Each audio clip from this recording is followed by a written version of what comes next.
Let go of her. She is under my protection now. How dare you? She is my wife. Not anymore. She's mine.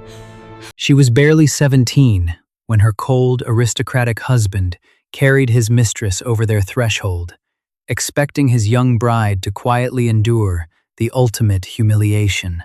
But the greatest scandal of the season wasn't his brazen infidelity. It was the moment the ruthless Duke of Ashbourne stepped forward and declared, "She's mine." The stained glass windows of St. Jude's Cathedral cast fractured, kaleidoscopic light across the stone floor. But Isolde Belmont felt only the biting chill of the draft. At 17, she was a striking girl, possessing a quiet, resilient beauty characterized by wide, observant hazel eyes and a cascade of dark auburn hair that had been ruthlessly pinned into a severe bridal style. She stood at the altar trembling, enveloped in a heavy gown of ivory silk that felt more like a burial shroud than a celebration of new life. Beside her stood Lord Desmond Rothschild, Viscount of Somerset. He was 32, immensely wealthy, and entirely indifferent to the teenager trembling beside him. Desmond was a man carved from marble-sharp jaw, patrician nose, and eyes, the color of a winter sky. He had not looked at Isolde once since she had walked down the aisle. He merely stared straight ahead, reciting his vows with the bored cadence of a man finalizing a tedious business transaction. And a transaction it was. The Belmont family, once proud and influential, had fallen into catastrophic debt. Isolde's father had made terrible investments in foreign shipping routes that had literally sunk to the bottom of the ocean. Desmond Rothschild had purchased the Belmont debts for a fraction of their worth, and in exchange for wiping the slate clean, he demanded the untouched, aristocratic Belmont bloodline to legitimize his newly acquired, ruthless fortune. Isolde was the price. When the bishop finally pronounced them man and wife, Desmond did not kiss her. He merely offered a stiff arm, escorted her out to the waiting carriage, and spoke his first words to her. "Do not expect poetry, Isolde," Desmond said, his voice a low, gravelly monotone as the carriage lurched forward toward his country estate, Ironhall. "You have your title. Your family has their salvation. That is where my obligations to you begin and end." Isolde swallowed the hard lump of fear in her throat, keeping her gaze fixed on her tightly clasped hands. "I expect nothing, my lord." "Excellent. We shall get along perfectly." Upon arriving at Ironhall, a sprawling, imposing fortress of dark stone set against the moors, Isolde's isolation truly began. Desmond deposited her with Mrs. Dawson, the severe housekeeper, and immediately rode out, claiming urgent estate matters. For a week, Isolde wandered the cavernous halls alone, trying to acclimate to her new reality as the Viscountess of Somerset. She took her meals in agonizing silence at a dining table built for 20. She was a ghost in her own home. Then came the afternoon of the storm. Heavy rain lashed against the tall windows of the manor. Isolde was in the drawing room, attempting to warm her hands by a meager fire when the sound of carriage wheels crunching aggressively on the gravel drive broke the monotony. Her heart gave a sudden, hopeful flutter. Perhaps Desmond had returned. Perhaps they could start over, find some amicable ground, and build a tolerable life. She hurried to the grand foyer, just as the massive oak doors swung open. Desmond strode in, shaking the rain from his heavy wool greatcoat. But he was not alone. Clinging to his arm, laughing brightly as if she owned the very air in the room, was a woman. She was older than Isolde, perhaps in her late 20s, radiating an unapologetic, sensual glamour. Her golden hair was perfectly coiffed despite the weather, and her traveling gown was tailored from expensive crimson velvet. Isolde froze at the base of the grand staircase. Desmond noticed his young wife and stopped. His expression did not soften. It hardened into a mask of absolute authority. He unlinked his arm from the woman's and stepped forward. "Isolde," Desmond said smoothly, the echoes of his voice bouncing off the high ceiling. "Allow me to introduce Miss Camilla Frost." Camilla offered a smile that did not reach her eyes. It was a predatory look. "The little bride," Camilla purred, her gaze raking over Isolde's plain day dress. "Desmond told me you were young, but heavens, you look like you ought to be in the nursery." Isolde felt the blood drain from her face. "My lord," she whispered, looking to her husband for clarification. "Who is this?" "Camilla is my companion," Desmond stated, unblinking. "She has been a fixture in my life for 5 years. She will be taking the master suite in the East Wing." The master suite. The rooms traditionally shared by the lord and lady of the manor. Isolde had been relegated to a small, drafty guest room in the West Wing since her arrival.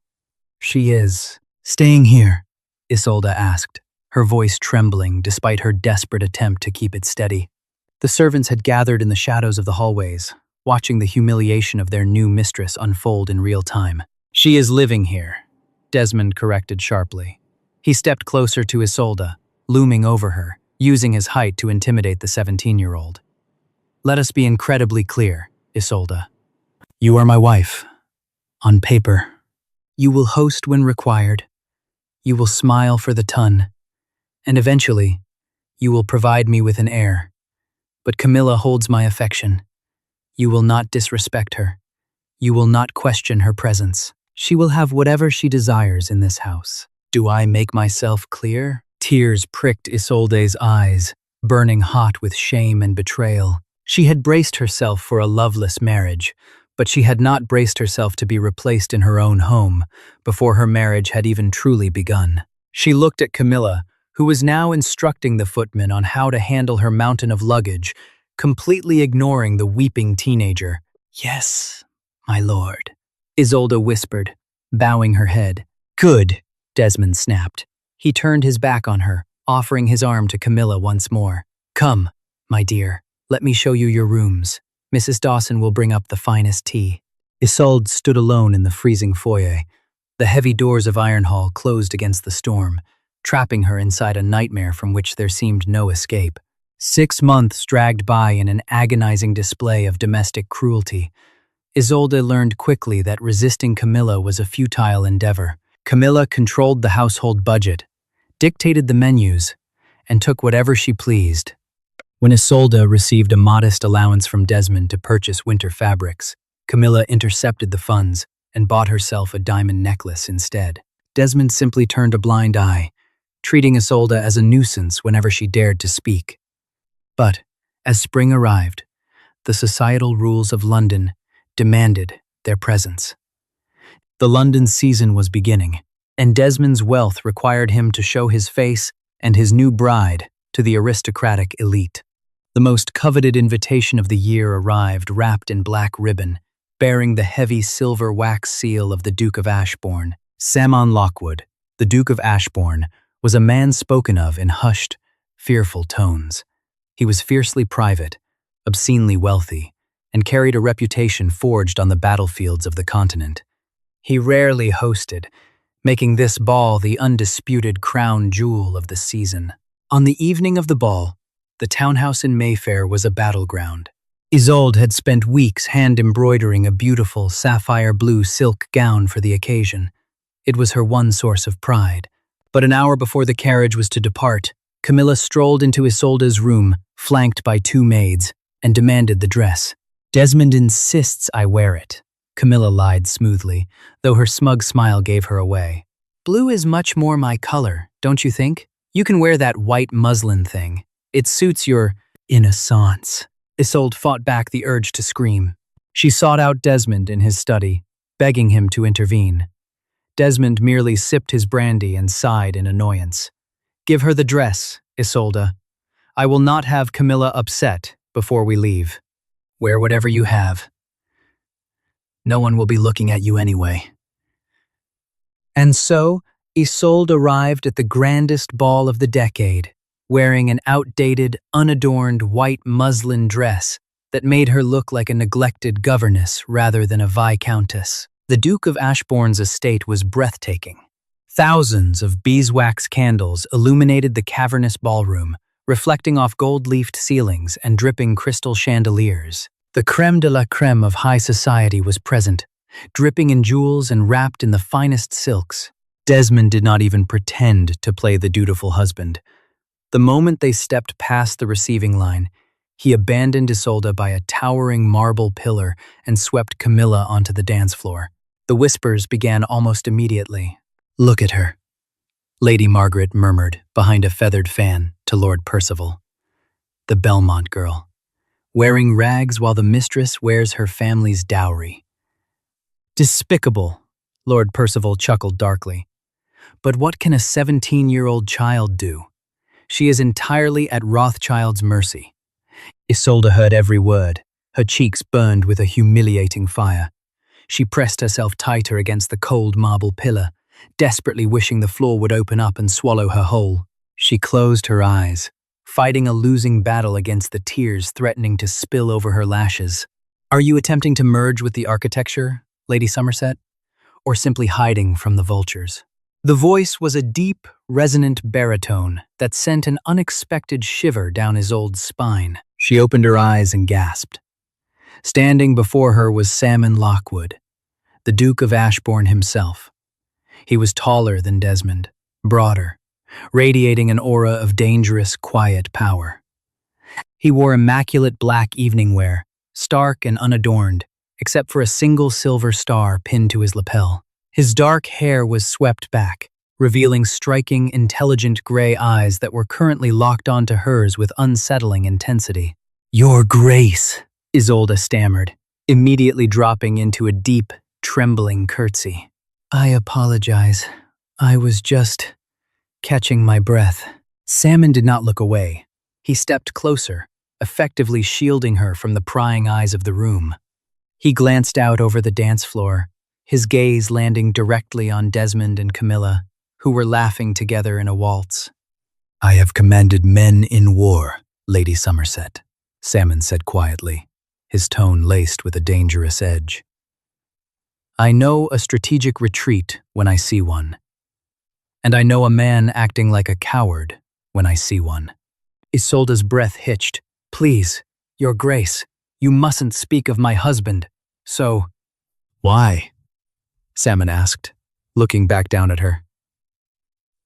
He studied her face, taking in the cheap muslin dress, the lack of jewelry, and the profound, aching sadness in her young hazel eyes.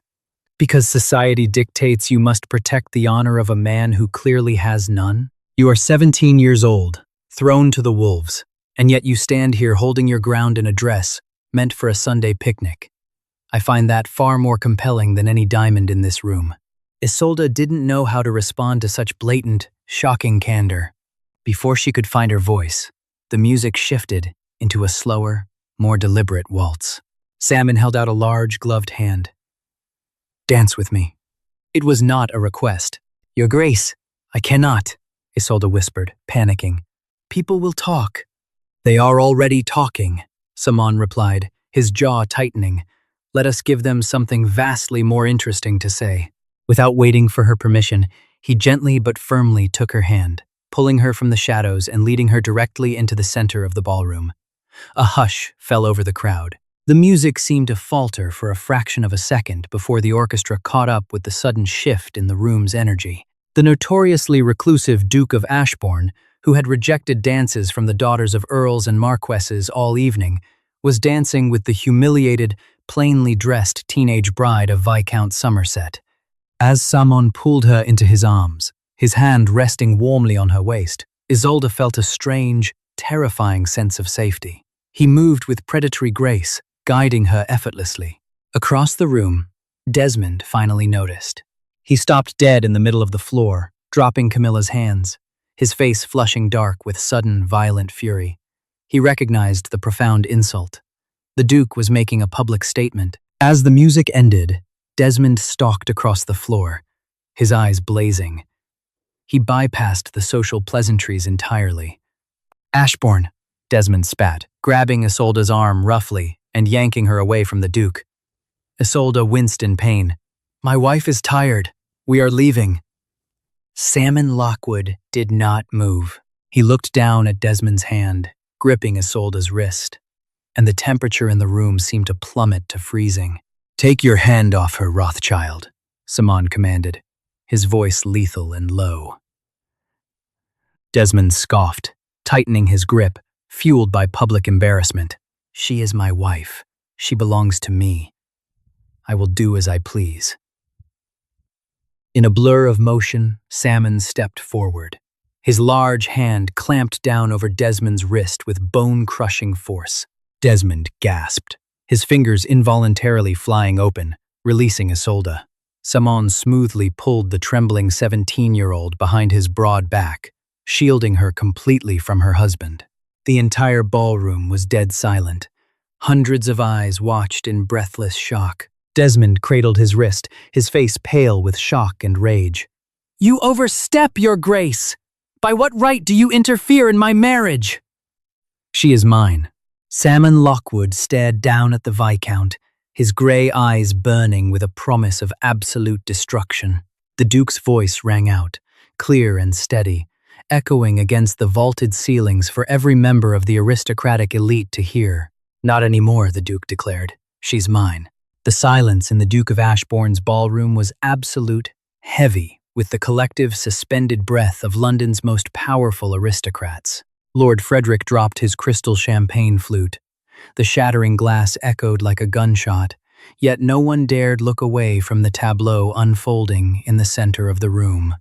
Desmond Rothschild, the Viscount of Somerset, stood clutching his bruised wrist, his face shifting from shock to a mottled apoplectic red. "Have you lost your mind, Lockwood?" he hissed, his voice vibrating with venom. "You cannot simply declare a woman yours. We are bound by law, by the church. I will have you arrested for kidnapping. I will see you hanged, Duke or not." Salmon Lockwood did not flinch. He stood like a stone fortress in front of the trembling 17-year-old girl. "Call the guards, Rothschild. Please do. Let us have a public, legal inquiry into your affairs." The Duke's voice carried effortlessly over the silent crowd. He reached into the inner pocket of his immaculate black coat and withdrew a folded, wax-sealed parchment. He tossed it onto the polished floor at Desmond's feet. "What is this?" Desmond sneered, though his eyes darted nervously to the document. "A formal declaration of ruin," Samon replied smoothly. "While you were busy squandering your new fortune on mistresses and humiliating your child bride, my solicitors were busy untangling the web of the Belmont family debts. You did not merely purchase those debts, Viscount. You fabricated them." A collective gasp swept through the onlookers. Camilla Frost, standing a few paces behind Desmond, suddenly went very pale. "Lies," Desmond spat, though sweat now beaded on his forehead. "I have sworn testimonies from the harbor masters in Bristol," Samon continued, his grey eyes merciless. "Isolde's father's ships did not sink in a storm. They were intercepted, their manifests altered, and the cargo sold through a proxy company you secretly control. You bankrupted the Belmonts intentionally to steal their bloodline and their assets." Isolde gasped, grabbing the back of Samon's coat for support. Her father had died of a broken heart, believing he had ruined his family. To learn it was a malicious, orchestrated attack by the man who then claimed her as a prize sent a wave of nausea crashing over her. "You have no proof!" Desmond roared, lunging forward. Before he could take a second step, two of Salmon's personal guards, men built like mountains, wearing the Duke's silver crest, stepped from the shadows, blocking the Viscount's path. "I have the ships, I have the captains, and I own the primary holding bank that finances your entire estate," Salmon stated, his voice dropping to a lethal, quiet register. "If you ever approach this girl again, if you ever speak her name, I will not just call in your debts. I will take this evidence to the Crown, and you will spend the rest of your miserable life rotting in Newgate Prison, while your mistress begs for coppers in the streets." Samon turned away from the trembling Viscount, his dismissal absolute. He looked down at Isolde, the harshness in his eyes melting into something profoundly protective. "Come with me, Isolde," he said softly, offering his arm. Tears of vindication and sheer, overwhelming shock spilled down her cheeks. For the first time in 6 months, she did not look at Desmond for permission. She placed her small, trembling hand on the Duke's arm. Together, they walked through the parted sea of London's elite. No one dared speak. No one dared block their path. As they exited the grand townhouse and stepped into the cool night air, Samon's waiting carriage, a sleek, black phantom, drawn by 4 massive midnight black stallions, stood ready. He helped her inside, climbing in after her and signaling the driver. As the carriage lurched forward, leaving the scandal of the century behind them, Isolde collapsed against the plush velvet squabs, her entire body shaking violently. Samon poured a glass of amber liquid from a crystal decanter mounted on the carriage wall and pressed it into her hands. "Drink, it is brandy. It will stop the shivering." She took a choked sip, coughing as the liquid burned down her throat. She looked at the powerful, enigmatic man sitting across from her in the dim light of the carriage lamps. "Why?" she whispered, her voice broken. "Why would you do this for me? You do not know me." Samon leaned back, the shadows obscuring the complex emotion in his eyes. "I knew your father, Rodolde.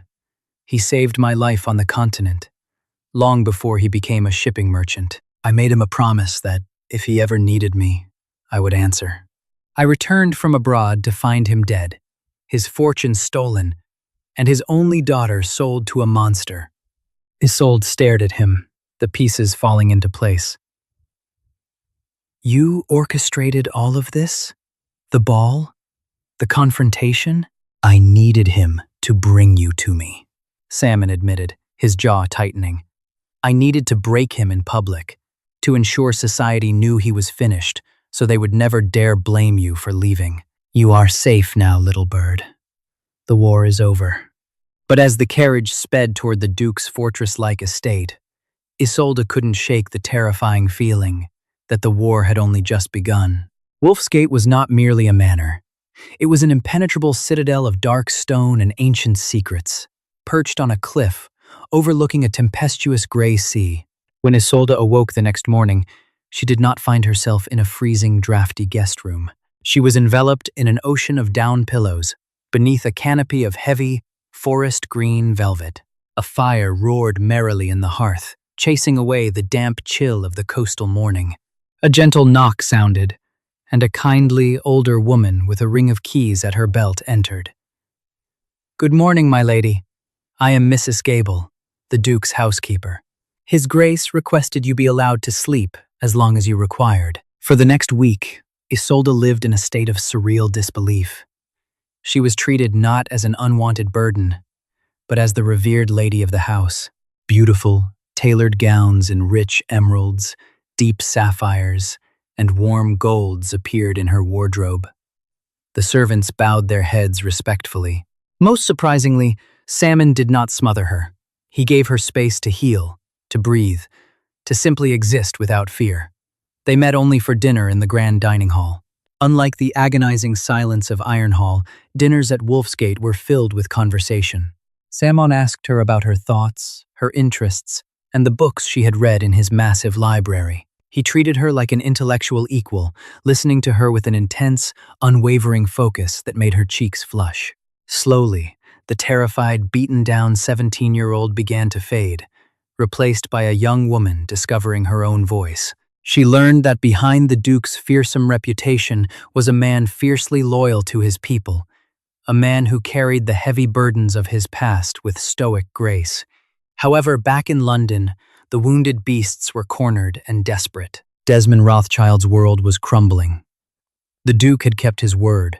Banks were freezing Desmond's assets, and society had entirely ostracized him, following the public humiliation. Creditors were beginning to circle Ironhall like vultures. In his dimly lit study, Desmond threw a crystal goblet against the wall, shattering it into 100 pieces. "He has ruined me!" he screamed, overturning his heavy mahogany desk. "Ashbourne has ruined everything." Camilla Frost sat calmly on a velvet settee, sipping her tea, her eyes cold and calculating, screaming like a petulant child. "Will not fix this, Desmond. You are losing your nerve." "He has proof, Camilla. He has the harbor master's testimonies." "Testimonies can be retracted," Camilla said smoothly, setting her teacup down. Men can be bought, or they can be silenced. Desmond stopped, staring at her, a dark, desperate glimmer entering his eyes. What are you suggesting? I am suggesting that as long as the little bride is under Ashbourne's protection, playing the victim, society will side with the Duke. But, Camilla smiled, a venomous, sharp expression. If Isolde were to suffer a tragic accident, or if she were found to be involved in the very fraud you are accused of, the Duke's protection would mean nothing. He would look like a fool harboring a criminal. Desmond paced the floor. She is at Wolfsgate. It is a fortress. We cannot touch her there. We do not need to breach the fortress, Camilla purred, standing up and smoothing her skirts. We simply need to draw her out. We need a weakness. She has no one. Her family is dead. Not everyone, Camilla corrected, pulling a folded letter from her bodice. I intercepted this before we left Ironhall. It seems your dear wife has a younger cousin, a boy. He is away at boarding school in York. Desmond's eyes widened as he grasped the leverage they had just uncovered. If we have the boy. Exactly, Camilla whispered, stepping close to him. We send a message, a desperate plea for help. She will leave the safety of Wolfsgate to save her blood, and when she is on the open road, unprotected. A week later, at Wolfsgate, Isolde was in the library, laughing as Salmon recounted a dryly humorous story about a stubborn horse he had once owned. The tension between them had grown palpable, a magnetic pull that was terrifying in its intensity. He looked at her not with the cold indifference of her husband, but with a burning, protective heat that made her heart race. Their laughter was interrupted by a footman who bowed deeply. Forgive the intrusion, Your Grace. A courier just arrived. He carried an urgent letter for Lady Somerset. Isolde's brow furrowed. She took the sealed letter, breaking the wax. As she read the hasty, panicked scrawl, the blood drained entirely from her face. Isolde, please help me. Men came to the school. They took me. They say I am to be put in a workhouse for your father's debts. I am so frightened. Please, meet them at the Black Boar Inn on the Eastern Road tonight, or I do not know what they will do to me. Oliver, the letter slipped from her fingers, fluttering to the carpet. Salmon was beside her in an instant, his large hands gripping her shoulders. Isolde? What is it? She looked up at him, absolute terror returning to her hazel eyes. The war wasn't over. Desmond was striking back, and he was using the last piece of her family to destroy her. Samon Lockwood retrieved the crumpled letter from the carpet, his eyes scanning the panicked handwriting of Isolde's younger cousin. As he read, the warm, engaging man, who had just been laughing with her, vanished. In his place stood the ruthless military tactician who had commanded battalions across Europe, his jaw locked and his gray eyes turned to ice. I must go, Isolde breathed, her hands shaking so violently she had to clasp them together. Salmon. They will send him to a workhouse, or worse. He is only 10 years old. I have to surrender myself. You will do no such thing, Samon said, his voice a low, immovable command. He stepped forward, taking her trembling hands in his large, warm grip. Isolde, look at me. This is a trap. Desmond is a cornered rat, and this is his desperate attempt to drag you back into his sinking ship. If you walk into that inn alone, you will never see Wolfsgate or your cousin again. But Oliver will be safe, Samon interrupted gently, though his eyes burned with fierce determination. I promised your father I would protect his bloodline. That extends to the boy. We will go to the Black Boar Inn, Isolde. But we will not be playing Viscount Somerset's game. We will be playing mine. Within the hour, a carriage bearing no royal crest thundered down the treacherous, rain-slicked eastern road. Inside, Isolde sat beside Samon, her heart hammering against her ribs like a trapped bird.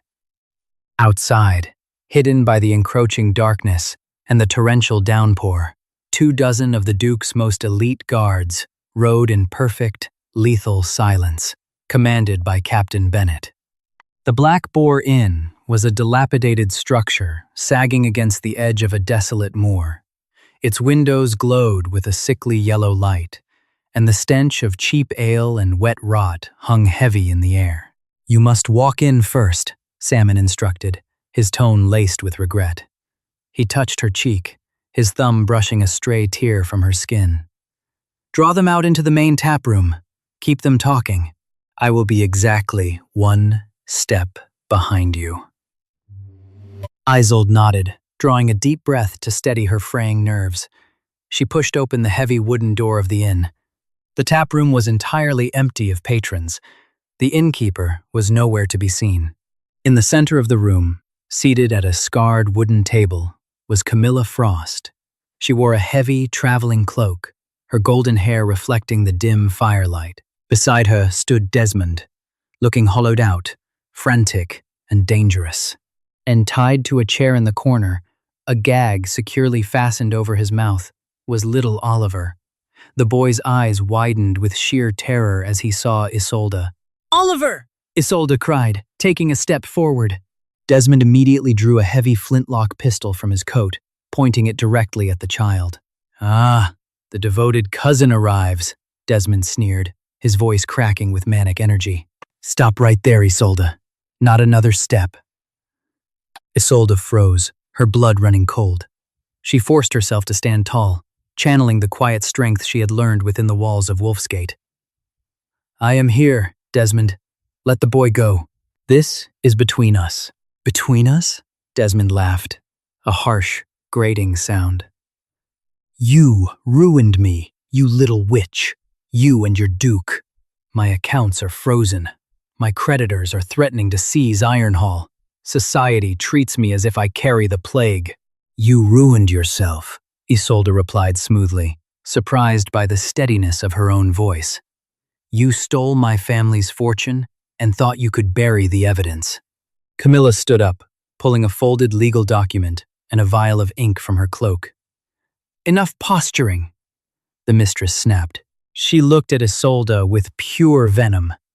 "You are going to sign this confession, Isolde. It states that you and your late father orchestrated the shipping fraud, and that you seduced the Duke of Ashbourne into framing your husband to escape your debts. Sign it, and we leave the boy alive."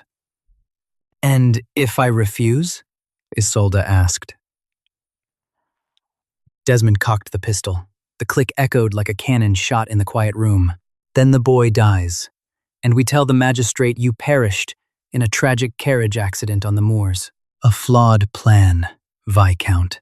A deep, resonant voice echoed from the shadows near the entrance, particularly because the magistrate is already here. Desmond and Camilla whirled around. Salmon Lockwood stepped into the dim light of the tap room. He did not carry a pistol, nor did he look remotely concerned. He radiated absolute, terrifying authority. Behind him stood a portly, pale man, the regional magistrate, flanked by Captain Bennett and a dozen heavily armed guards. Desmond's face drained of all color. He swung the pistol toward the Duke, his hand shaking violently. "Stay back! I will shoot." "You will not," Simon said calmly, taking a slow, deliberate step forward. "My men have already disarmed your hired thugs outside. You have no leverage, Rothschild. Only a kidnapping charge, extortion, and attempted murder to add to your already impressive list of financial crimes." Camilla, realizing the trap had entirely collapsed upon them, immediately backed away from Desmond. "I had nothing to do with this," she shrieked, pointing an accusatory finger at her lover. "He forced me. He planned the whole thing. I am merely his companion. I hold no legal power." "Shut up, you treacherous viper!" Desmond roared, swinging the gun toward Camilla. In that split second of distraction, Salmon lunged.